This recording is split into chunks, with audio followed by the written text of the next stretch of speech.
live any further than stone's throw away from some kind of body of water in the Klamath Basin. The Klamath Basin is literally called the land of the lakes because now and in the past, the basin was made up of huge lakes, rivers. And so this evening we're glad to have a distinguished panel that are fishermen. And we're going to be talking about fish in the Klamath Basin.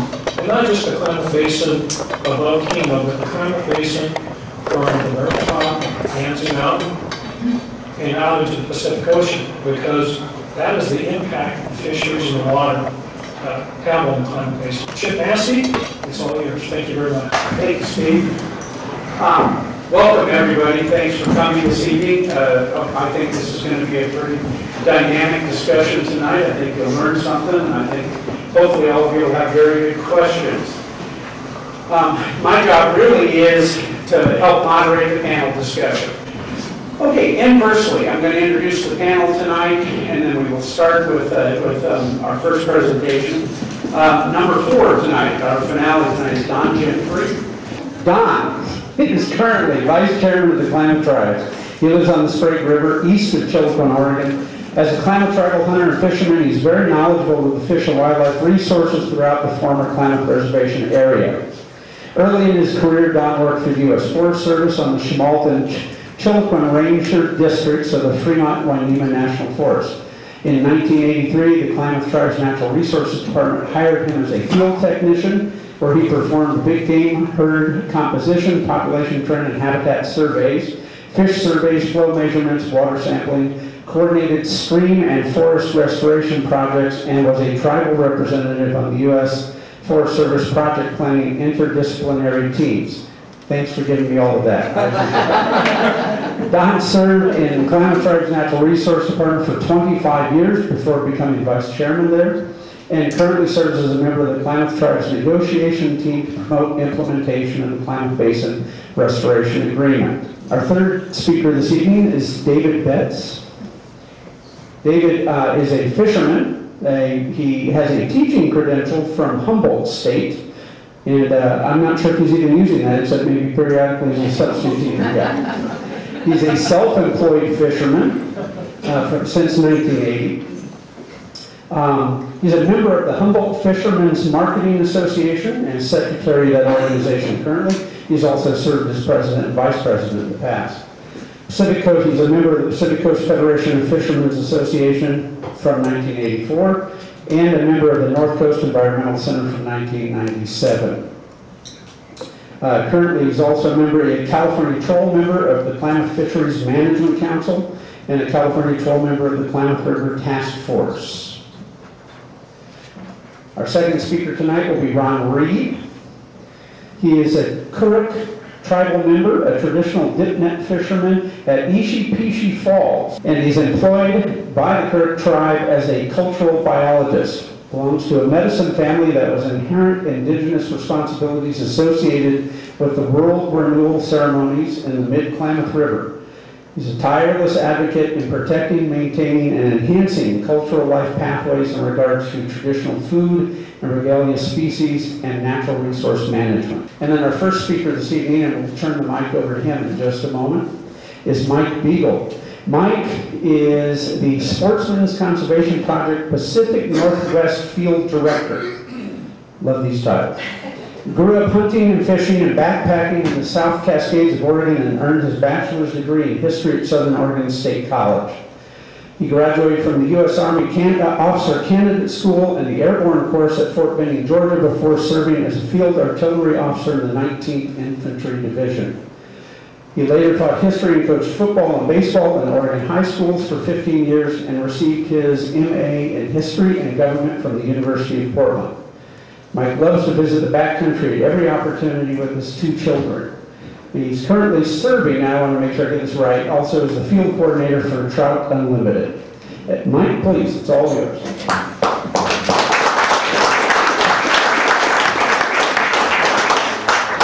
Well, thanks for having me, I appreciate it. Always fun to come over to the Klamath Basin from the rainy side to the rainy side. Normally it's the rainy side to the dry side, so I was a little disappointed in that today. I'm an old history teacher, and there's a running joke with history teachers, and forgive me if I go this route, but history doesn't repeat itself, but old history teachers do. So keep that in mind as we go through this. I'll try not to blab too much. Had the opportunity today to speak to fourth graders, and I didn't teach fourth graders, and I feel blessed that I didn't teach fourth graders. I taught high school kids, but these fourth grade kids were great. They were shooting up ants. They had spoke over in Fort Klamath at the Sage Community School, charter school over there, and used this slide in one of the slides that I presented to them, and the little girl raises her hand and goes, "That's my house right there." So I thought that was kind of neat. I took this picture a few years ago, and I always love this. It's one of my favorite views in Oregon, actually. Fort Klamath, looking to the southwest and seeing the Mountain Lakes country, Mount Harriman here, and then Pelican Butte. So I always loved that view, and so it was kind of a small treat to meet the girl whose family ranches there. So pretty interesting. Well, I'm here to talk more about trout, and I haven't done as much red band trout fishing in the Klamath Basin as I would like. I don't have a drift boat. I like to bank fish, fit weight into the water. I've been doing that since about age 4, if I can remember right. The first hunting trip I went on with my dad was age 6, and I used to throw, small little temper tantrums from about age 3, 4, and 5 because I couldn't go hunting with him. And so now I get to go hunting, but I'll never forget the times where I got to go hunting with my dad. The first fish I caught, those are treasured memories with me. We tend to call it ourselves sportsmen. I work for the Sportsman's Conservation Project with Trout Unlimited. I use the term all the time. I call myself a sportsman. Yet what I do and what I'm passionate about, I don't really consider to be a sport. To me, it's not like coaching a football game. I'm not worried about being up at halftime, or yelling or screaming or winning at the end of the day. So it's not about going 9-0. To me, it's a part of my heart and soul. It's part of my roots, and it's part of my heritage. And it's darn near spiritual with me. Maybe I have issues, but I dream of it.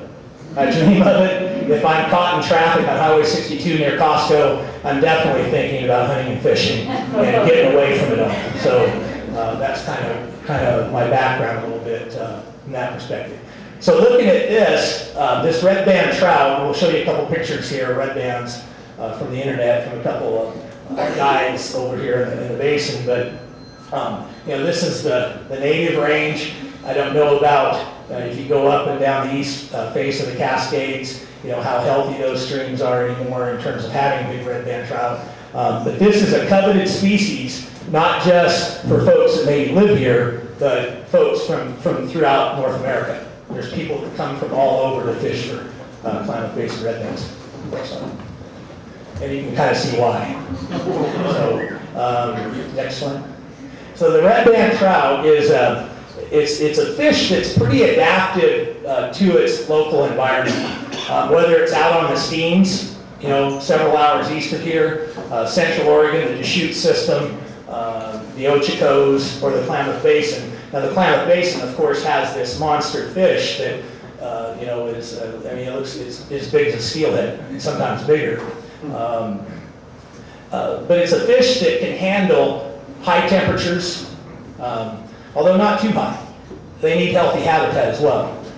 They can handle alkali, soils and so forth. They're a beautiful species of fish, basically a desert run or desert version of the rainbow trout. Next one, please. Some ODFW data, and this is, I don't get too much into figures, but this is kind of the pragmatic or practical aspect of fishing and hunting in this state or anywhere in America, and what it means to local economies, predominantly rural economies. People leave Portland and Eugene and Medford to go elsewhere to fish or hunt, and they spend their money. And so just looking at hunting, angling, wildlife viewing to the Klamath Basin or Klamath County, you're looking at about $23 million as of 2008, according to the Oregon Department of Fish and Wildlife. So that's an important aspect of a local economy. maybe not measured in jobs necessarily, but it's a figure that people from elsewhere bring dollars here because of what they love to do. Angling alone's pushing 6 million. It might be over 6 million now, 3 years later. It's a renewable resource if it's managed properly. That's our view. Statewide fish and wildlife related recreation infuses about $2.5 billion into the state economy, and again, it's predominantly rural. Thank you. So, but this is the more, I guess, the more heartfelt aspect of what I love to do. And these are my kids' first fish at about age 6. This is up in the Wallowas, the East Fork of the Lostine River. I won't tell you exactly where. I had to work to get there. We have our top secret spots, and we don't like to share those spots. But and then interestingly, so my daughter catches this fish, and I'll just never. I mean, you'll never take away that look, that smile. It's pure joy. A little brook trout, non-native species from back east. It's about this big, but it was just pure joy, and I'll never forget it. I look at it all the time. But interestingly, 3 falls ago, I was hunting with a kid that I coached at Silverton High School, probably one of the finest football players that I've ever been around. Just a tough kid, great kid. And we went mule deer hunting up in this country, and it's backcountry, it's kind of away from roads, and it's really hard work. And he shot this beautiful, probably 225-pound mule deer. And we were dressing it out and put it in our meat packs to haul back out down to the trailhead. And I looked around, and by golly, we were about 200 yards above this little basin, this oxbow of this river, where my daughter caught her first fish. So, of course, I needed a towel at that point for tears. Or maybe I should have kept the towel for the tears I got hauling Matt's meat out. And then my son's first fish, which is up in the Blue Canyon Basin, not very far from here. And again, a brookie, but a pretty good sized brookie. And we don't worry too much about techniques. I want my kids to feel the tug of nature. And there's no better feeling, and then whether you hold a fly rod or a spin rod, whatever it might be, to feel that tug of nature. And my kids have had that experience. And again, I don't think they'll ever forget it. Kids, they'll grow up and they'll go to college and go do things and raise families. And they might stay out of hunting and fishing for a while, but they'll always come back to it. And again, that's to me the heart part of it, the part that's in our heart and soul, and the part that I feel it's almost genetic. So, but people probably disagree with me, think I'm nuts. But next slide, please.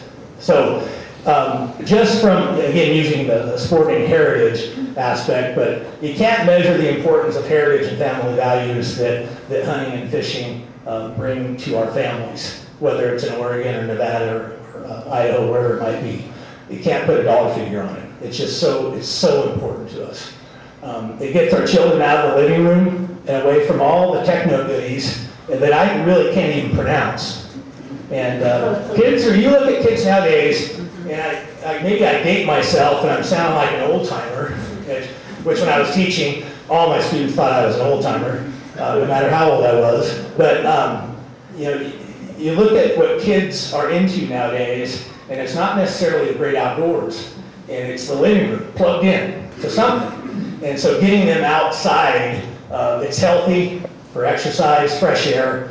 Again, that cleansing feeling you get, stress relief, sitting in traffic. Do you want to be sitting in traffic on Interstate 5 in Portland, where it's a parking lot for 3 hours? Or would you rather be up in the woods or on a lake or fishing or hunting and sweating a little bit and getting away from it all?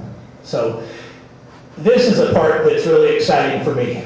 I'm not going to ever claim to be a great angler or hunter, but the aspect of providing a small amount of sustenance for my family it's honorable and it's pleasing. I mean, it means everything to me to bring home a little bit of venison, a little bit of elk meat, maybe a little bit of steelhead meat, and to provide that for my family. To me, it kind of keeps us in touch with our roots, and things don't grow at Safeway or Albertsons.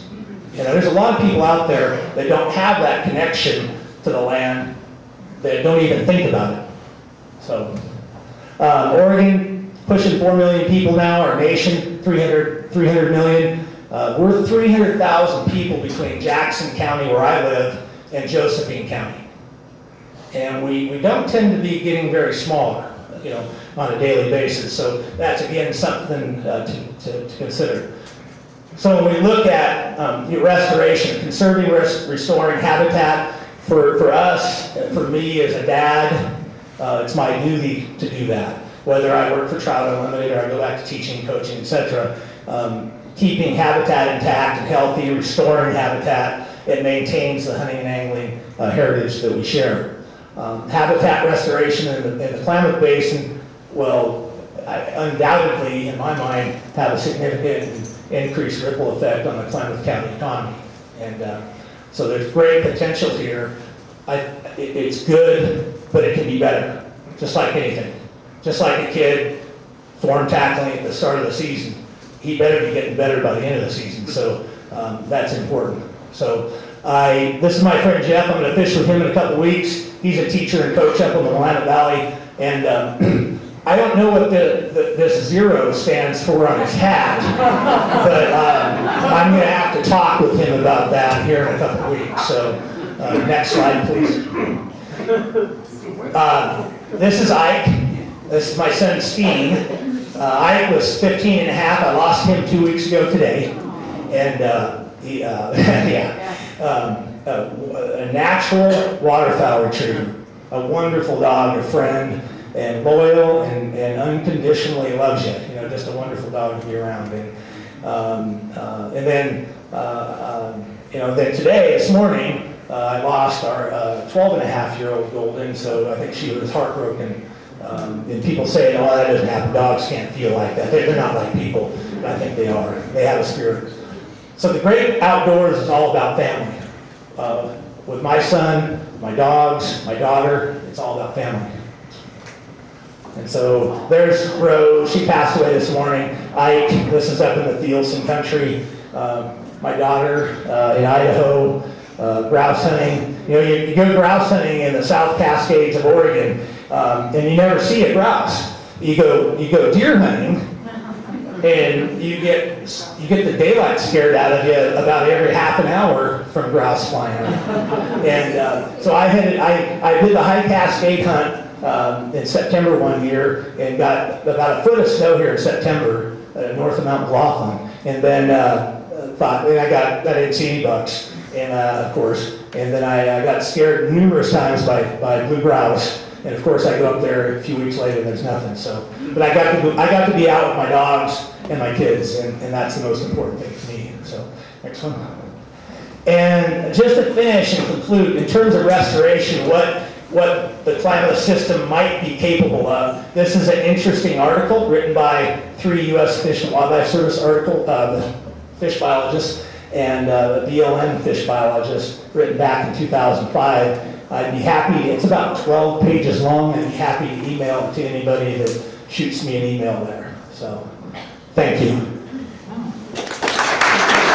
Hi Mike, my name is Bill Tenniswood. Thanks for the great presentation. I believe Trout Unlimited dissolved in Klamath in 2001. I really would like to see them come back and have a chapter here again. What are your thoughts on that? That's one of the goals that we have of having a presence here, is eventually rebuilding a chapter. TU is made up of chapters across the country. We have a little over 3,000 members in Oregon, maybe 140,000 nationally. And we're built on the backs and strong legs of our chapter members. And so building a chapter here would be a great advantage, not necessarily for Trout Unlimited in our work, but as a go-to group to go out to somebody's land to help them with habitat projects. And we don't want to be about getting in somebody's face and ranting. We want to talk about values and work with people, educate people, and then we want to kind of walk the talk a little bit and actually get out and do the work. And so a Trout Unlimited chapter here would be a wonderful thing. It's very practical from our perspective in terms of dealing with cold water fisheries, and it's a great community outreach tool with kids and private landowners. So, thanks. I'd like to invite up to the microphone now, Ron Reed. Coming up, Ron. Thank you. Thank you very much. I didn't think I'd have a PowerPoint presentation, so everybody keep their eyes directly on me. So we'll get that established and we'll be all right. First of all, my name is Ronnie Reed. My code name is Nkaka. It's named after a medicine person. My grandfather took care of the world renewal ceremonies that were passed on since time immemorial. My grandmother, her family, they were medicine doctors. And so there's a great inherent responsibility to myself, my brothers, my sister, and the people who walk after me. I've been involved in the Klamath Basin relicensing process since 2001. It's been a long time. At that time, my youngest son was 1 year old. And now he's 11. He's turned 11 tomorrow. We've hashed out a lot of issues here in the Klamath River Basin. When I first became involved in the Klamath River Basin, I was an angry man, and I still am. But along those lines, I have a lot of friends I didn't have before.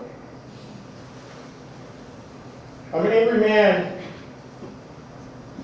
because I'm a traditional person stuck in the modern world. I'm a fisherman, I'm a spiritual leader, I'm a father, I'm a grandfather. My people have practiced these ceremonies, world renewal ceremonies, since time immemorial. Pikiawish. Pikiawish means world renewal in translation. To my knowledge, all the tribes in the basin, pre-contact, were involved in world renewal. The Kuduk people held the first salmon ceremony at Amikiatum. And once that first salmon ceremony was made, all the tribes in the basin below that point were able to fish. Then we had a second fish ceremony up in Inam. All the tribes were able to fish after that ceremony from that point down to the mouth of the ocean. When the Kuduk people finished our world renewal ceremonies, it was then when the Shasta tribe would hold their first salmon ceremony in Shasta country. And at that point, fishermen from all the tribes from down to that point can fish. So what that allows for escapement, that allows to keep that salmon, that progeny, in place. Nowadays, we don't manage the river properly in the Kuduk tribal perspective. We catch the first fish that comes into the river, and we catch the last fish that comes into the river. It's all about quota, it's all about numbers, it's all about biological opinions, it's all about these modern laws that sometimes disregard the life cycles that the river's ecology has evolved throughout time. The reason why I'm here today speaking in front of you, ladies and gentlemen, because I'm a traditional person. At a very young age, I was taught to be a fisherman. I was taught to be a ceremonial person. Back in those days, you were taught, first of all, the morals, the social morals of a Kuduk person. Before you get to go do anything that has to do with fish or anything like that, you are taught the morals of life. Those steps, those life pathways brought me back to this place today. The reason why I mention that, ladies and gentlemen, because during this process, for 5 years, I was away from my family, 1 week every month for 5 years. At the end of that process, Pacific Corps, the owner of the dams, basically said insignificant impacts to the cultural resources below the project area. There used to be over 1 million returning spawning Chinook in the Klamath River Basin. Tribes in the Pacific Northwest are fish people. And if you take away fish from the people, you take away those life pathways. You take away the world ideology. You take away the people's self-esteem. You take away the worthfulness of them as a person. You're spiritual. I feel it. I feel it through you. Your children are spiritual. And that has a profound effect on what your children will do in the future and how they will manage these precious resources that we all depend on today. The spiritual part that I've already talked about is heartbreaking. 2002, after the fish kill, we caught 1,100 fish, 1,500 fish, something like that. But the next year, for 3 years, we caught less than 100, less than 200, less than 300. Last year, we caught less than 1,000. We're the second largest tribe in California. Second largest tribe in California. Approximately 3,500 tribal members. 100 fish, 3,500 tribal members. That doesn't work out. From a nutritional standpoint, that has devastating impacts on the tribal health. Diabetes, hypertension, all those type of diseases are caused from lack of exercise, lack of good food. And why people are getting diagnosed with diabetes, hypertension, obesity, they're being told, here's some fish pills, some fish oil pills. This makes me turn my... So, when there's no fish, when we have one place to fish, Ishy-Pishy Falls. Pretty close, Ishy-Pishy Falls. I'm one of the few people, one of a handful of people that go down and fish for the ceremonies, for our subsistence, for our welfare, our cultural well-being. I teach my children their morals, their pathways. They're doing really well. 4.2, 4.0, all E's, 1S, improve that. You couldn't take criticism very well. Now we can. But I just wanted to say that because there's a lot of people in my community that don't have that level of success raising their children. KBRA equals jobs. Let's hope. Sustainable jobs. Sustainability. KBR equals sustainability. That's the only thing that's going to keep me and my people going. There's a lot of other things that need to occur along with those things, but sustainability is the reason why I'm here in the room.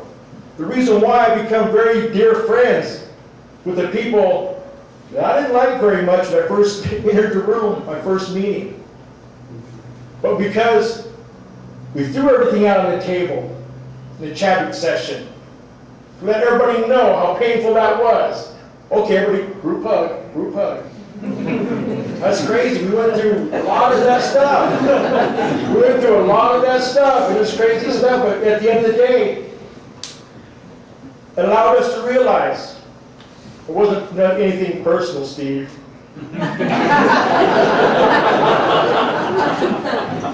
Is it that he's just as passionate as I am about what he does, but we have different ways about us.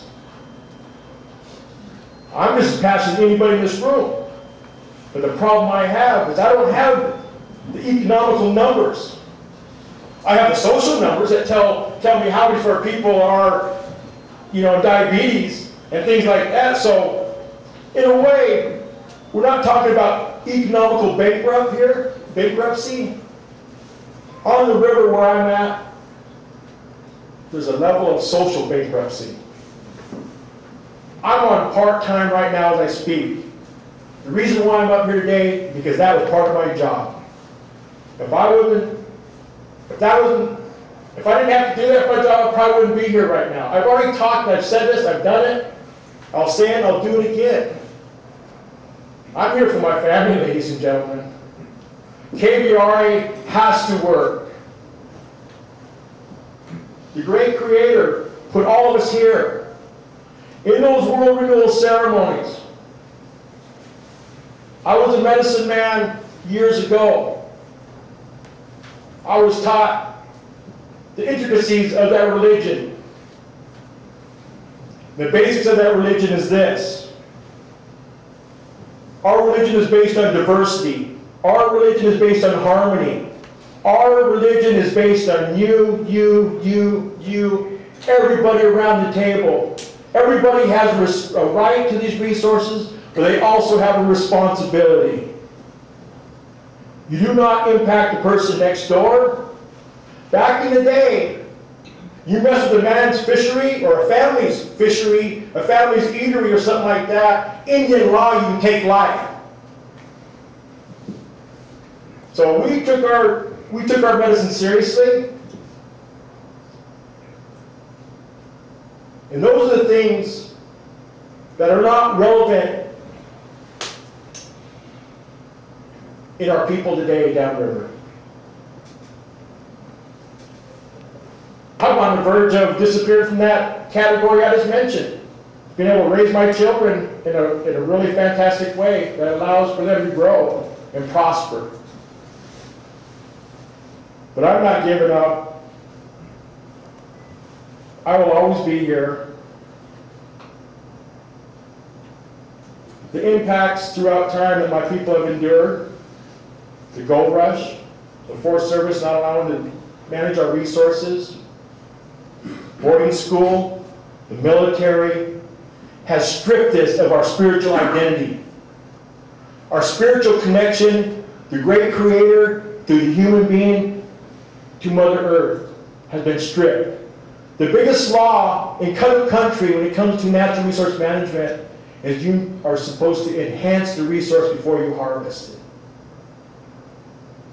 You have to enhance the resource before you harvest. We're not allowed to do that. We're barely allowed to fish Ecology Falls. So how am I supposed to teach my children the spiritual values, the spiritual relationship between the great Creator, to the human being, to Mother Earth, if the resources aren't available, laws are in place that denies me that access to that traditional resource? What does fish mean to me? Fish means everything to me. I pray for the fish, I eat the fish, I manage the resources, all the life cycles for the fish. So it's very hard for us to pull the fish out. Even though we pray and our ceremonies are based on that fish. It's not the fish alone, it's not the human being alone, it's everything together. It's all of us together that's going to make a difference. In the beginning, I could barely stand to be in the same room with some of these folks. And they had to put up with me because I had to go to these meetings and we had to stare at each other every time.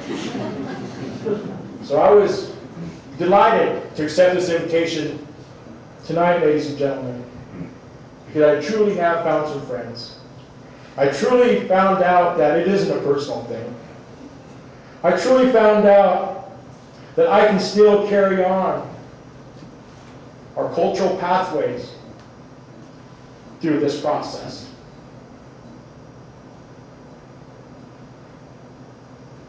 I'm at a loss for words right now. All I know is that when the fish is gone, mankind will soon follow thereafter. I will do the most I can in my lifetime to make sure that my grandbabies will be taken care of spiritually.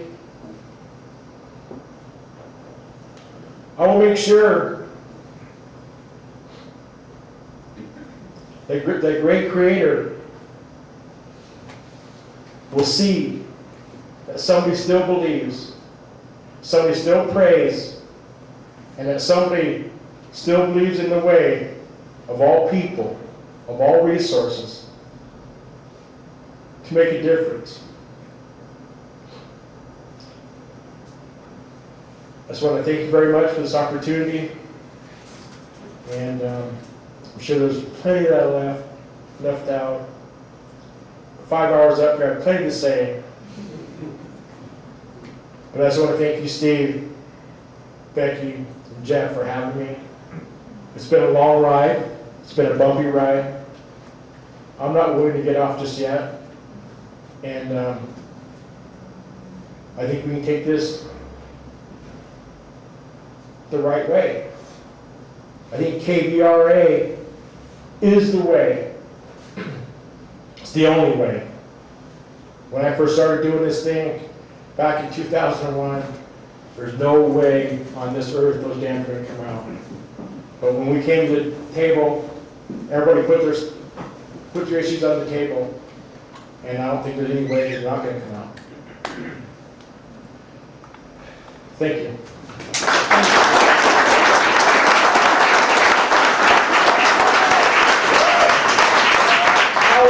I would do this, but I want to make sure before I get back to the table this time. I am Trout Unlimited. I'm involved in a television show with Chuck Bonham. It's going to be airing, I think, next month sometime. So here's a nice little plug. I don't have any of the information, but I'll be doing a television show with Trout Unlimited. So nice to meet you.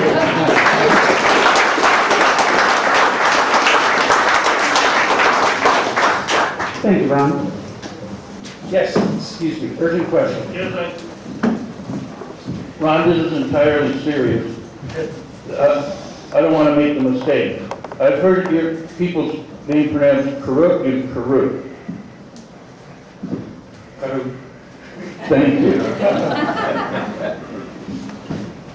My grandma would laugh at that, but that's... I want to keep you up there a little longer. Thank you for that presentation. I was really fascinated when you said the Klamath River fisheries are not being managed in the proper way. And I think what I understand you saying is, in the traditional ways, you knew when the fish would come and how many would come and who might be using them, and so it was all sort of worked out. How do you see now sort of returning to more of that? I guess part of the reason I have the question is because biologists know the life cycle of the fish. So it seems to be it's not the science of it that's the problem. I would say that the fishery isn't being managed right for near optimal levels of growing the species. The fisheries are not managed properly today, and I'll take a shot at the biologist on this one. I'll say that there's been enough money spent on the life cycle of the Chinook salmon, the coho salmon, and maybe the salmonid species. But what is not being taken into account, in my perspective, is the river's ecology. What does the fish depend on? You know, what is the food cycle? What is the food that the fish depend on? And then what are the life cycles that depend on that fish food? So then what we get back to is kind of like, so now we can start monitoring other species in the river system to be able to get a better feeling about, over time, you're going to be able to sit there and notice there's a lot of mussels in there, or there's a lot of steelhead or water snakes or different things like that. It means your system's more in a healthy mode and more fish are going to come back. These mathematical models that we use today for harvest management creates this big problem that we're in today. Oh boy, there's going to be 500,000 or 750,000 fish coming back spawning, and now all of a sudden there's 30 million or 30,000. So now it's a moving target. And so other than just the harvest timing, there's a biology, river ecology that we need to look at. And I had to say this before I get off the pulpit up here. Upslope management, traditional perspective of forest management, the use of cool burns, fire. that creates a healthy life cycle or healthy water cycle, biological cycles, fishery cycles. And when we're not able to manage the upslope properly, has dramatic impact on the riverine system. And I'd like to see the nutrient load. I'd like to see somebody do a study, maybe get some of my folks down at Berkeley or somebody else to do a nutrient study of fire. What does fire do to the system that is no longer there?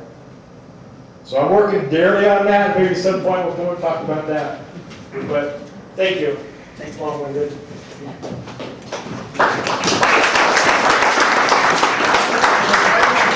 Dave, you're getting your exercise. Shall we try this again? Well, Ron, you just gave me quite a bit to think about there in terms of the management of the river, because as you know, I live by what the scientists say, and we have our problems with that also. I hope that as time goes on, we'll be able to meld the best of what the scientists can figure out with the traditional knowledge and come to a fuller understanding of what it takes to make a healthy river. That would be a very good thing. My name is Dave Bitts. I'm based in Eureka. I've been almost making a living fishing commercially for about 35 years. How many farmers are in the river? Can you raise your hands if you're engaged in farming? Okay. And how many of you are farming because that's the best return you can get on your capital and labor investment? Can I see the hands? What happened to all the hands? I don't see any hands. Okay. I think that's something we have in common. After 35 years, and I'm not a great fisherman. I'm an okay fisherman. I'm somewhere below the median of the 100 or so guys that are the best at it, and sinking slowly through that group. But after doing it for 35 years, I've got about 20% of my retirement in hand, and my health plan is to stay healthy for 2 more years. So that's all going fine. I kill salmon for a living. That's what I do. I hook them. And I'll show you the hook in a little bit. I stun them, bleed them, clean them, and chill them within an hour. After I get them on the boat, they should be chilling. And they should go to market at 32 degrees, no more than 4 days after I catch the first fish. And that's what makes me feel alive. When the spring on the end of my trolling pole gives that little arrhythmic wiggle, it tells me that I just fooled something with a brain the size of a petite pea. And that makes me feel very good about myself. Every now and then I actually get to do it. I work on a 45-foot wood boat that we're going to see soon, at least the back end of it. The boat's powered by a 471 Jimmy, which is just about perfect for it. I have pretty good electronics. I have a radar, several GPSs, an autopilot, without which I couldn't do it, a depth finder, and radios, of course, so that I can lie to my friends. The boat is 2 years older than I am, and it's probably in slightly better condition. I have to plan ahead. If I'm gonna, the boat's part of that 20% of my retirement, but if it's going to be any part of it, if I ever do retire, it has to be in good enough shape that someone will want to buy it, which hopefully there will be someone in Nebraska who wants to buy a fishing boat. And so I have to do a lot of the big projects in front, so that by the time I'm too feeble to do those things, they've been done, and the boat doesn't deteriorate as fast as I will, hopefully a long, long time from now.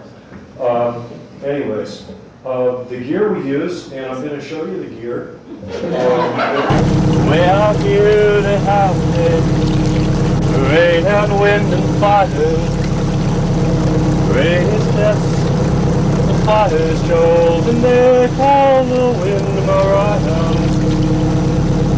Mariah blows the stars around, sets the clouds to fly. Mariah makes the mountains sound like folks was out there fighting. The reason we use the barbless hook, and here's the hook, is because without the barb here, when I release a sublegal fish, I'm much less likely to be injured. And I'm much less likely to have a chance to catch him next year. So it works out really well for us to do that. And you got up here, actually I called for you before, I was quite ready for you. Anyways, this is the business end right here. The hook, this thing here is called a hoochie. This particular hoochie is called an army truck. It's not the best, but sometimes it works. Okay, we hook the hoochie onto the flasher. I haven't done this for a couple of years, so I'm kind of out of practice. We use 18 feet, in my case, of 90-pound monofilament leader, 90-pound test. I'm not a sports fisherman. Fish has too much of a sporting chance as it is. And what I'd like you to do is hold the hook up high enough so that the flasher, when I get going, doesn't dangle on the floor. And I'm going to walk this around. The whole thing is hooked up to this cable. Uh-oh. I think we can have some troubles here. Okay, I'll go the other way. Having a little trouble with my gear shift. Okay, here we go. Okay, this is 1/16 inch, 7 strand. Uh-oh. Wire, 600-pound test. Yeah, I didn't practice this demonstration, so as you can tell, we'll make it work. And I'm using a little tiny lead here because I can carry it. We typically use a much bigger lead than this because we want that wire hanging pretty straight down. And this whole array drags through the water about 2 miles an hour, 3 miles an hour. And the flasher spins and spins and spins. And the theory is that the flasher is a salmon, and the thing you're holding on to is what the salmon just stunned. And I, the salmon that I'm going to catch, or he, the salmon I'm going to catch, wants to steal that piece of bait from the guy who stunned it before he actually comes back here. Okay, well, this is not working out nearly as well. But hopefully we get some idea. By the way, if I turn that sharply in the water with the boat, all my gear wraps up in a great big. And the next year after that, they're still going to be too small for us to keep. That's hence the barbless hooks. The fish we're releasing, because we want to catch them next year, are 2-year-old fish. We want to catch them at age 3. Most of the fish in this part of the world come back to the river either as 3-year-olds or as 4-year-olds. In the Sacramento River, and most of the fish we catch typically are from the Sacramento, most of them come back at age 3. On the Klamath, more of them come back at 4. The farther north you go, the older the fish are likely to be. I don't know why that is, but that seems to be the way it is.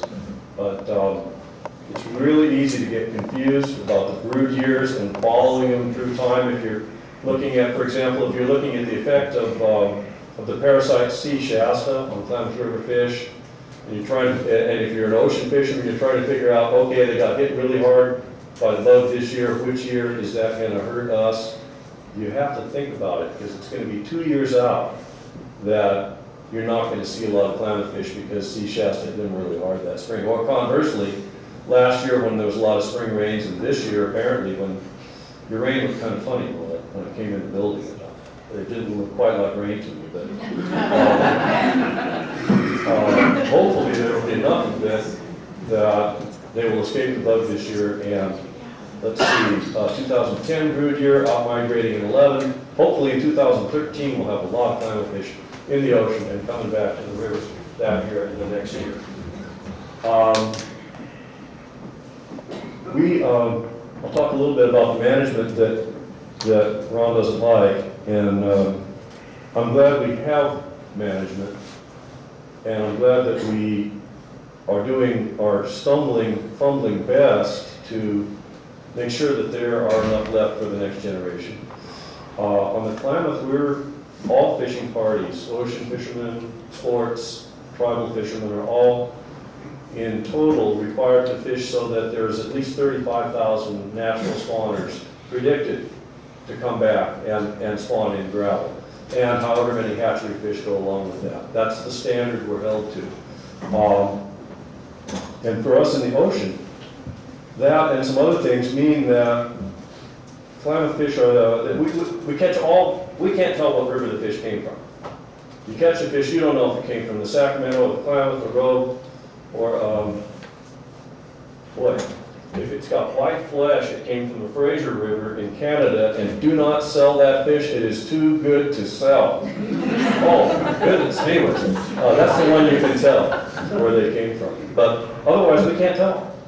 Most of the fish we catch typically come from the Sacramento. When we didn't get to fish for 2 years, it was because of the crash of Sacramento stocks.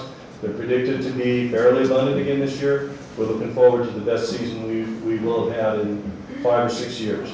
But we're constrained by Klamath fish because our share of those is fairly small. We want to use every Klamath fish to catch as many Sacramento fish as we possibly can. And for that reason, we don't get to fish at home much if we're from Northern California. A week from Sunday, I'm supposed to have my boat 300 miles away from home, ready to go, all iced up, because I'm not going to be able to fish at home except a little tiny bit this year if I'm lucky. And so if you're the Eureka fisherman, that's part of the deal. You go south to fish. If you're a Fort Bragg fisherman, you go south to fish. You hope you get to come home a little bit in August and fish there then. My favorite place in the world, anyways, to fish. But that's how it goes. We have to travel. We have to go where it's open, and it's taken me a long time to learn. I hope I've learned it. You have to go not only where it's legal, but you can't always go where you want to go to fish. You have to go where the fish are. And I'm still trying to learn to do that after 35 years, but maybe one of these days I'll figure that part out. So in about a week, I'm going to take about 2 tons of flake ice, head south. I'll hope to catch maybe a ton of fish in 4 days. If I'm really lucky, that's a good trip. Last year I fished 20 days, averaging 8.5 fish a day, which was worthwhile, but just barely worthwhile. Yeah, I got to do it again. I got to do it again before I completely forgot how. In a really good year, might catch 50 fish a day. Might average 500 pounds a day. We've had years like that. I hope this is going to be, I always hope this year is going to be one of those years. And every now and then it is. But that's just, I just tell you all that to give you an idea of the scale of it. If they're really biting, the limiting factor is how fast can I clean fish on deck. I fish alone. I get 8 or 10 fish on the deck. I've got to stop. I've got to leave those springs all bouncing and quivering around. I've got to slow my beating heart. I've got to clean those 8 or 10 fish and get them chilled, and then go back and run the gear and take more fish off, and then do it all over again. And all the time saying, stay calm, don't get excited. And well, maybe you can tell because I am kind of getting excited just talking about it. And it is only 10 days away. So, what am I doing here? I'm here, I guess, because I too believe that the KBRA and the dam removal agreement are critical to the future of the fish in the Klamath River and of all the people on the river and on the coast who depend on those fish. If we can make it happen, and we've gone a long ways, a lot farther than I ever thought we would towards making it happen, we can stick with it and make it happen. I think all of us, whether we fish for sport or fish for a living, or whether we just maybe have the opportunity for the first time to see fish in the stream that's near our home or on our property, I think we're all going to be much better off if we can make that happen. Thank you.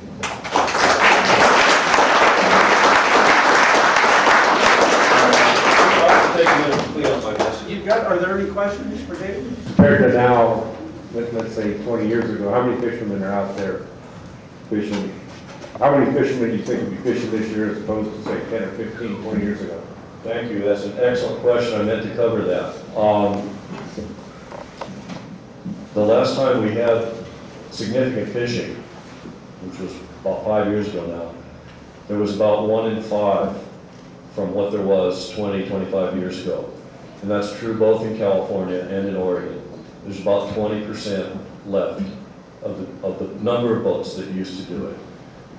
I'm hoping that we won't see, and we don't know yet, I'm hoping that we won't see that a lot of people have dropped out, fallen out with the couple of years of closure that we had. We did get disaster relief because we were told you can't do it. It wasn't a matter of go do it, sink or swim, as it normally is. It was, sorry guys, everybody out of the pool this year. We did get disaster relief. That helped a lot of us. Hopefully the gang will, the remainder of the gang will show up again during this year. But that's how it is, 1 in 5.